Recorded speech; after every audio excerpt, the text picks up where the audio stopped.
The two strands of the Australian curriculum, the arts, are making and responding. Making involves the actual design and production of an artwork to communicate an idea. This is then shared with an audience. Responding can be in two different ways. It can be as the artist or as the audience. Students explore and analyse an artwork and then they can interpret it and evaluate it. Viewpoints can be from two different perspectives, one as the artist or one as the member of the audience. The artist's viewpoint is the artist's perspective. They're the ones who come and create and make the artwork, and they analyse and interpret it. An audience's viewpoint depends on their interaction with the artwork. They will come with different expectations and different prior knowledge and experiences. The elements of visual arts are line, colour, shape, texture and space. Line can be described as a series of dots joined together. Sometimes I stand one student up, another student up, another student up to demonstrate that a line is actually a lot of dots joined together. Colour would start with primary and secondary colours. Primary colours are your beginning colours. Red, yellow and blue can't be made by mixing other colours together. If you mix two primary colours together, you make a secondary colour. The secondary colours are orange, green and purple. You can also describe colour as warm or cool.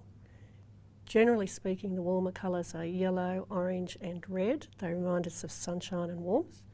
Cool colours are usually green, purple and blue, and they remind us of rainforest or shade or cool things.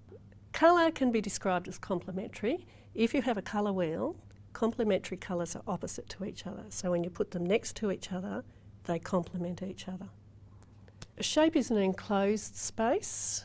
Generally it's two-dimensional. Artists often try to use a two-dimensional surface to make a shape look three-dimensional, even though it's actually flat. Shape can be described as regular or irregular, symmetrical or asymmetrical, or geometric or organic. Texture is how something feels when you touch it, or how it would look like it felt if you could touch it. Real texture is the actual texture that you can feel with your fingertips, so you would use your sense of touch. Inferred or implied texture is texture that you can look at. So an artist might be doing a two-dimensional artwork and they're trying to make it look three-dimensional, or as if you could actually feel the different surface qualities. Space is the area occupied between or around or within things. It can be used in a two-dimensional sense or a three-dimensional sense. Often in an artwork, the actual object or focus of the painting would be considered the positive shape or space, and in between or the background would be considered the negative. The Australian Curriculum website provides examples of knowledge and skills for each band level across the arts subject areas.